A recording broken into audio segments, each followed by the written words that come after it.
یہ کہاں کا حکم ہے؟ یہ یقیناً ہم نے اپنے حبیب صلی اللہ علیہ وسلم کی بات کو ٹھکرایا ہے، آپ کی حدیث کو ٹھکرایا ہے، یہ اس بات کی دلیل ہے۔ اگر ہم نے جھٹلایا نہ ہوتا تو شریعت کے مطابق پورے بال کٹے ہوتے، سامنے کے بالوں میں ہاتھ تک نہیں لگتا، صرف سائڈ کے کٹتے۔ اور ہمارے گارجن، ہمارے والدین، گھر کے ذمہ داران اس پر ذرہ کے برابر ان کے اندر جوا نہیں رہتا، اور کہتے ہیں میں نے کئی لوگوں سے کہا ہے، خود کہا ہے، تو جواب کیا دیتے ہیں؟ بھیا کیا کرے، لڑکا نہیں مانتا ہے۔ لڑکا آپ سے ہے یا آپ لڑکے سے؟ آپ جیسا چاہیں کہ تربیت بچے کی ویسی ہوگی۔ وہ کون سی اولاد ہے جو آج اپنے ماں باپ کا حکم نہ مانے؟ ایسی اولادوں سے کیا فائدہ؟ معاملہ تو یہی ہے، جو اولادیں آج اپنے باپ کی بات نہیں مان رہی ہے، کل ان کی اولاد ان کی بات نہیں مانے گی۔ یہ دنیا کا دستور بھی ہے۔ کچھ معاملات ایسے ہوتے ہیں کہ آخرت کے بجائے دنیا کے معاملات کا بدلہ دنیا میں ہی ملنے لگتا ہے۔ جیسا ہم نے اپنے والد کے ساتھ کیا ہے، ہمارے بچے ہمارے ساتھ ویسا ہی سلوک کریں گے۔ جتنی اتباع ہم نے اپنے والد کی کی ہے، ہمارے بچے اتنی ہی اتباع، اتنی ہی فرمانبرداری ہماری بھی کریں گے۔ ہمیں کوشش کرنی چاہیے، ایک ایک بات پر غور کریں، اپنے بچوں کو تربیت دیں، صحیح اصلاح کریں، اور حضور صلی اللہ علیہ وسلم کی بتائی ہوئی سنت پر ان کو آگاہ کریں کہ ایسا نہیں، ایسا ہے، شریعت ہماری یہ کہہ رہی ہے، ہمارے شریعت کا حکم یہ ہے، قرآن کا حکم یہ ہے۔ کل میں نے کئی بچوں سے ایک سوال کیا، ہمارے گھر کے اندر دینی ماحول کیا ہے؟ کتنی شریعت کا ہمارے اندر مطالعہ ہے؟ کتنا دین کا ہمارے اندر جذبہ ہے؟ آج میں وہ بتانا چاہتا ہوں۔ ایک لمبی تعداد تھی، ہم نے اس سے سوال کیا، ایک بہت معمولی سا سوال تھا کہ آپ یہ بتائیے کہ آپ کو کس نے پیدا کیا؟ تو اس میں اکثریت کا جواب یہ تھا، کوئی کہہ رہا اماں نے، کوئی کہہ رہا ابا نے۔ یقین مانیے، اس سے ہم نے سوال کیا آپ کس کی امت میں ہیں؟ تو ان کا جواب اللہ کی، نعوذ باللہ، یہ جواب تھا۔ اور 2 سال کے بچے نہیں تھے، 15 سال کے 17 سال کے بچے، ان کو یہ پتا نہیں ابھی ہمارے دین کا گھر کا دینی ماحول یہ ہے۔ ان کو یہی نہیں پتا ہے کہ ہم کس کی امت میں ہیں، ہم کو پیدا کس نے کیا ہے، ہمارا احکم الحاکمین کون، قرآن کس پر نازل ہوا، حدیث کیا ہے، ان کو یہی نہیں پتا۔ جب ان کو یہ نہیں پتا ہے تو ان کو کیا امید لگائی جائے کہ ان کو یہ پتا ہوگا کہ فرض نمازیں کتنی ہیں، فجر میں کتنی رکعتیں ہیں، ظہر میں کتنی رکعتیں ہیں، عصر میں کتنی ہیں، عشاء میں کتنی ہیں، مغرب میں کتنی ہیں۔ معلوم ہو سکتا ہے؟ نہیں معلوم ہو سکتا۔ کیوں؟ ہم نے اپنے بچوں کو یہ تربیت دی ہی نہیں ہے۔ کبھی ہم نے اپنے بچوں کو 10 منٹ گھر میں بٹھا کر کے یہ نہیں بتایا ہے کہ بیٹا ظہر میں 12 رکعتیں ہوتی ہیں، عصر میں 8 رکعتیں ہوتی ہیں، اور ہم کس کی امتی ہیں، ہم کس کی اتباع کرنے والے ہیں، ہمارا کیا طریقہ ہونا چاہیے، کھانے میں کون سی دعا پڑھنی چاہیے، پانی پینے کے بعد کون سی دعا پڑھنی چاہیے، مسجد سے جائے تو داہنا پیر داخل کرے یا بایاں پیر داخل کرے۔ اگر ہم نے اپنے بچوں کو یہ تربیت دی ہوتی، اگر یہ تربیت دیں گے تو واقعی یہی بچے آنے والی نسلوں کو تربیت دیں گے۔ لیکن آج اگر ہمارا حال یہ رہا، ہمارے بچوں کی حالت یہ رہی کہ ان کو اپنی جس امت میں ہے، جس کی امت میں ہے، جس کے پیروکار ہیں، جس کے شہدائی ہونے کا دم بھرنے والے ہیں، آنے والے ربیع الاول میں خوب زور شور کے ساتھ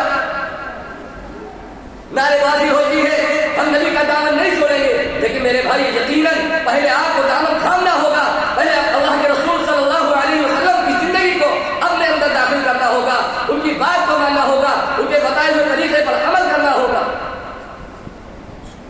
جب ہم نے ایک ایک بات پر عمل کیا ہوگا اور ایک ایک بات مانی ہوگی، اپنے بچوں کو اس کی تربیت دی ہوگی، تب جا کر کے ہماری دنیا کامیاب ہوگی اور ہماری آخرت بن جائے گی۔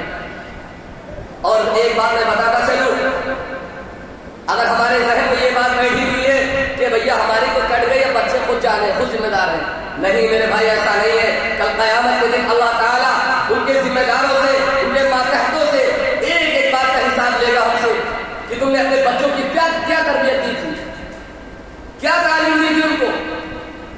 صرف انگلش کی تعلیم دینے سے حاصل ہونے والا نہیں، ان کو دینی تعلیم بھی دینی ہوگی، دین سے جوڑنا ہوگا۔ کبھی اپنے گھر میں ان کو بٹھائیں کہ بیٹا ایسا نہیں، ایسا ہے، جو جہاں تک اپنے اندر نالج ہو ان کو بتاؤ، اگر نہیں جانکاری ہے تو ان کو کسی اچھے سے ان کو خود سمجھو، دوسروں سے اس کی اصلاح لے کر اپنے بچوں کی تربیت کرو۔ اگر نہیں کسی مدرسے میں بھیج سکتے ہیں، نہیں کہیں بھیج سکتے ہیں تو خود سے اصلاح ان کی کرو، ورنہ آنے والی نسلیں بہت خراب حالات سے گزرے گی۔ یقین مانیے بہت دکھ ہوتا ہے ایسا سن کر کے۔ قریب 25 بچے تھے، ایک دو میں بات نہیں کر رہا ہوں، 25 بچے تھے اور 25 میں سے ایک کا جواب درست نہیں تھا، ایک بچے کو یہ نہیں معلوم تھا کہ ہم کس کی امت میں ہیں، ہمارے گھر کے حالات میں ہیں، ہمارے بچوں کی تربیت میں ہے۔ قرآن سے دوری ہے، نمازوں سے دوری ہے۔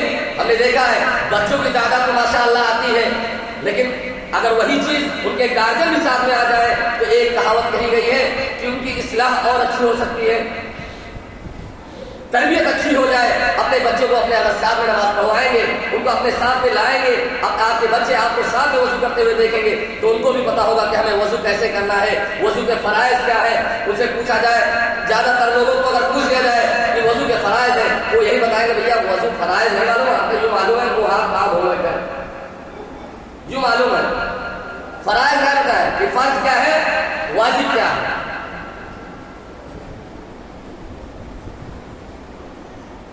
ایک میں نے حدیث پڑھی تھی، خیرکم من تعلم القرآن وعلمہ، اپنے بچوں کو قرآن کی تعلیم دے، اپنے بچوں کو حدیث کی تعلیم دے۔ سب سے بہترین شخص وہ ہے جو قرآن کو سیکھے اور قرآن کو سکھائے۔ اس حدیث کا مطلب اور اس حدیث کا ترجمہ یہ ہے۔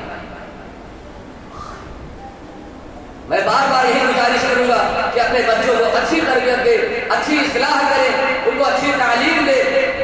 میں یہ ہرگز نہیں کہتا کہ ان کو انگلش کی تعلیم نہ دی جائے، ان کو ہندی کی تعلیم نہ دی جائے، لیکن ان کو دینی بھی تعلیم دی جائے، صرف دنیاوی تعلیم کا محدود نہ رکھا جائے۔ یہی وجہ ہے جو آنے والے لوگ نسلوں کو التحیات نہیں یاد ہے، درود شریف نہیں پتا ہے، دعائے قنوت نہیں یاد ہے، سورہ فاتحہ نہیں یاد ہے، کہاں سے یاد ہوگا میرے بھائی؟ جب ہم نے اپنے بچوں کو دین سے دور رکھا ہے، صرف قرآن پڑھا لینے سے کامیابی نہیں ہے۔ میں کھلے لفظوں میں کہہ رہا ہوں، صرف یہ نہیں کہ ہمارا بچہ قرآن پڑھ گیا ہے بس اتنا کافی ہو گیا۔ قرآن کو پڑھ لیا ہے، قرآن پڑھنے کا ثواب ملے گا، قرآن کی تلاوت کرنے کا ثواب ملے گا، لیکن اگر اس کو یہ دینی اسلامی معلومات نہیں ہے، اس کو جانکاری نہیں ہے اپنے اسلام کے بارے میں، اپنے قرآن کے بارے میں، اپنے نبی کے بارے میں، اللہ اس کے رسول حبیب کے بارے میں، صحابہ کے بارے میں، تو وہ اپنی زندگی کو ادھوری رکھے گا، کہ پوری مکمل زندگی نہیں گزار سکتا ہے۔ یہ شک و شبہ میں بالکل نہ رہے کہ اپنے اعمال لے کر جانا ہے، اپنے کو لے ہی جانا ہے، لیکن اپنے بچوں کی تربیت کے سلسلے میں بھی ہم سے پوچھ گچھ ہوگی۔ اس کے قرآن مجید کے اندر ایک آیت کریمہ ہے، یا ایھا الذین آمنوا قوا انفسکم واہلیکم نارا، کہ خود بچو اور اپنے اہل و عیال کو بچاؤ جہنم کی آگ سے۔ تو اس کا مقصد کیا ہے؟ خود بھی نیک اعمال کرو اور اپنے بچوں کو بھی نیک اعمال کی ترغیب دو، ان کی اصلاح کرو، ان کی تربیت کرو، تاکہ ہمارے آنے والے یہ بچے آنے والی نسلوں کی حفاظت کر سکے اور ان کو صحیح راستہ دکھا سکے اور اپنی زندگی کو بہتر بنا سکے۔ اللہ تعالیٰ